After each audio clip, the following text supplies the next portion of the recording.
Student, today we will discuss about the principles of management. Principles of management have developed by Henry Fayol.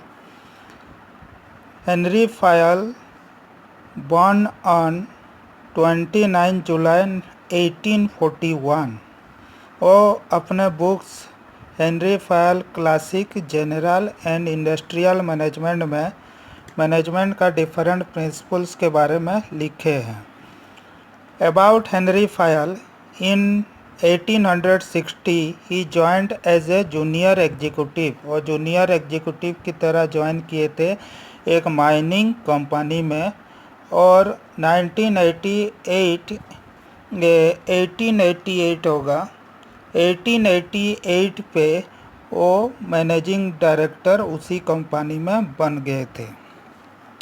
वो 14 principal develop किए हैं। ये 14 principal बहुत important है। कभी कभी क्वेश्चन 5 प्रिंसिपल्स लिखने के लिए बोलता है और कभी तुम्हारा 14 प्रिंसिपल ब्रीफली डिफाइंड करने के लिए बोलेगा। So first principle is each division of work, और डिवीजन ऑफ वर्क मीन्स हम लोग एक फैक्ट्री में जो वेरियस वर्क रहता है वो अकॉर्डिंग टू स्पेशलाइजेशन हम लोग डिफरेंट वर्कर के बीच डिवाइड कर लेते हैं, ताकि इससे क्या बेनिफिट मिलता है, स्पेशलाइजेशन एनहेंस होता है, इम्प्रूव होता है। रिपीटेड जॉब कर कर के एक वर्कर स्पेशलिस्ट बन जाता है उसी फील्ड में। सिंपल डिवीजन ऑफ लेबर क्या है और work, mono divided Hindu society into 4 main groups, 4 group में डिवाइड किए थे अकॉर्डिंग टू देयर वर्क। जैसे कि बनिया है वो बिजनेस करते थे, जो पंडित रहते थे पूजा करते थे, अगेन क्षत्रिय वो लड़ाई करते थे, और लास्ट कैटेगरी वो साफ सफाई करते थे सोसाइटी का। एग्जाम्पल अगर हम लोग दे डिवीजन ऑफ वर्क का, एक चेयर मैन्युफैक्चरिंग कंपनी है, फर्नीचर कंपनी है, वो क्या करता है, फर्नीचर बनाता है। 1 ग्रुप एंगेज्ड होता है फर्नीचर का टॉप बनाने के लिए, अगेन कुछ ग्रुप्स असाइंड होते हैं सीट बनाने के लिए, कुछ पेंट मारते हैं और कुछ लेग्स बनाते हैं। ऐसे डिफरेंट पर्सन्स को डिफरेंट काम दिया जाता है ताकि सिस्टमेटिकली वो वर्क एकम्प्लिश हो जाए। ये प्रिंसिपल्स क्या है, गाइडलाइंस है, उसको हम फॉलो कर भी सकते हैं और नहीं भी कर सकते हैं इसको, लेकिन फॉलो करने से हम लोग का बेटर रिजल्ट आता है ऑर्गेनाइजेशन में। नेक्स्ट सेकंड है अथॉरिटी रेस्पॉन्सिबिलिटी। अथॉरिटी क्या है and responsibility should go side by side. अगर कोई आदमी को कुछ काम दिया जाता है उसको अथॉरिटी भी दिया जाना चाहिए। There should be parity between authority and responsibility, there should be balance between authority and responsibility. Next है discipline. Discipline means obedience, respect of authority and observation of the established rule.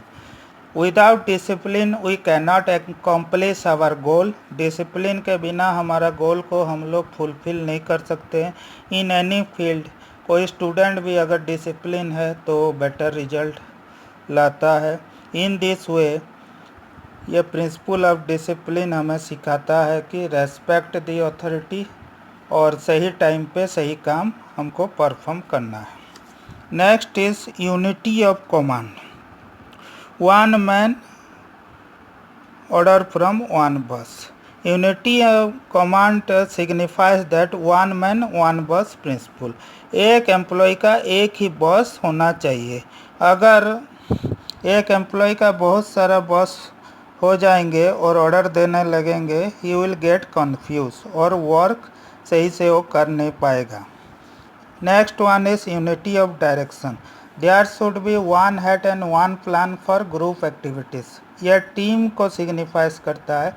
जैसे कि एक मारुति का अगर डीलरशिप है एक car का dealership है, वहाँ डिफरेंट सेल्स पर्सनल को डिफरेंट टीम में डिवाइड किया जाता है, टीम 1, टीम 2, टीम 3 ऐसे करके, और ईच टीम का एक बॉस रहता है और एक प्लान रहता है। Next one is subordination individual interest to general interest. इसका माने क्या है, जो पर्सनल इंटरेस्ट है उसको हमें त्याग करना पड़ेगा, और जो जनरल इंटरेस्ट है जो कि ऑर्गेनाइजेशन का इंटरेस्ट है, उसी इंटरेस्ट को हम लोग सर्वोपरि मानेंगे और work to achieve that goal और interest. Next one is fair remuneration to worker. एक वर्कर को अच्छा सैलरी देना चाहिए, ये मोटिवेट करता है वो और सही से काम करता है। Next one is effective centralisation. Effective centralisation and decentralisation दो ठो वर्ड है। अब बिग ऑर्गेनाइजेशन जो है और डिसेंट्रलाइज्ड वे ऑफ मैनेजमेंट में यकीन करते हैं, but the smaller organisation depend upon centralisation of authority. That means centralisation means एक पर्सन के हाथ सब पावर रहता है, जैसे कि डिक्टेटरशिप में, जैसे कि तुम्हारा कोरिया है, वहाँ पे एक आदमी हर डिसीजन लेता है। अब एक ऑर्गेनाइजेशन है, वहाँ का ओनर हर डिसीजन लेगा, वो सेंट्रलाइजेशन है। और बिगर ऑर्गेनाइजेशन में जो मालिक, रिलायंस का मालिक सपोज मुकेश अंबानी है, वो हर डिसीजन लेते नहीं है, वो असाइन कर देते हैं अथॉरिटी को, और junior staff on the basis of their authority they take decisions. So ये प्रिंसिपल हमें बताता है कि there should be effective centralisation and effective decentralisation. जहाँ पे सेंट्रलाइजेशन हो वहाँ पे सेंट्रलाइज्ड वे ऑफ मैनेजमेंट होना चाहिए, और जहाँ पे डिसेंट्रलाइजेशन है वहाँ पे चाहिए, वहाँ पे डिसेंट्रलाइज्ड वे ऑफ मैनेजमेंट रहना चाहिए। Scalar chain, it is a model. ये एक मॉडल है जिसके द्वारा, और हायरार्की है जिसके द्वारा अथॉरिटी पास होता है। और मान लो कम्युनिकेशन का एक मॉडल है जिसमें टॉप लेवल जूनियर लेवल के साथ अपना बात करता है। A is the top level management personal, B उसका थोड़ा जूनियर स्टाफ है, सी डी ई ऐसे कम्युनिकेशन पास करता है और अथॉरिटी पास होता है। यह मॉडल डेवलप किया गया था for effective communication between the top level management and the junior level management. It shows a line of authority from top to bottom. यहाँ पे A suppose like to communicate with N, N is the junior employee, तो एक directly इससे बात नहीं करेगा। ए क्या करेगा, बी को कम्युनिकेट करेगा, बी सी को, सी डी को, डी को, ई एल को, एल एम को, एन को, ऐसे कम्युनिकेट होगा। But this process was very time taking. In this way बहुत टाइम कंज्यूम होता था, इसीलिए एक गैंगप्लैंग डेवलप किया गया between D and N. This is the direct communication between D and N. यहाँ पे तुम्हारा टाइम लिमिटेड यूज़ करके हम कम्युनिकेट कर सकते हैं। ए कम्युनिकेट करता है बी को, बी कम्युनिकेट सी को, सी डी को, और डी एन को कर लेता है। नेक्स्ट है principles of order, right man at right place और right job and right material at right place. सही आदमी को सही काम देना चाहिए और राइट जगह पे, सही जगह पे मटेरियल को असाइंड रखना चाहिए। इससे तुम्हारा टाइम भी बचेगा और स्पेशलाइज्ड जो वर्क है, वो मोटिव है हर ऑर्गेनाइजेशन का, वो एकम्प्लिश हो पाएगा। और quality of the product does not differ in this way, अगर सही आदमी को सही काम देंगे तो। इक्विटी मतलब जितना भी एम्प्लॉइज़ हैं कोई ऑर्गेनाइजेशन में, सबको इक्वली ट्रीट करना चाहिए। Justice and kindness are the two major characteristic of equity. stability in tenure of personnel. It means the personnel और जितना भी एम्प्लॉइज है they should be treated like asset of the organization. और वो लोग अगर ऑर्गेनाइजेशन छोड़ के चले जाएंगे तो ऑर्गेनाइजेशन का बहुत लॉस होगा। इसीलिए ये प्रिंसिपल बताता है कि जितना लॉन्गर पीरियड के लिए वो लोग ऑर्गेनाइजेशन में रहेंगे उतना बेटर रिजल्ट ऑर्गेनाइजेशन अचीव करेगा।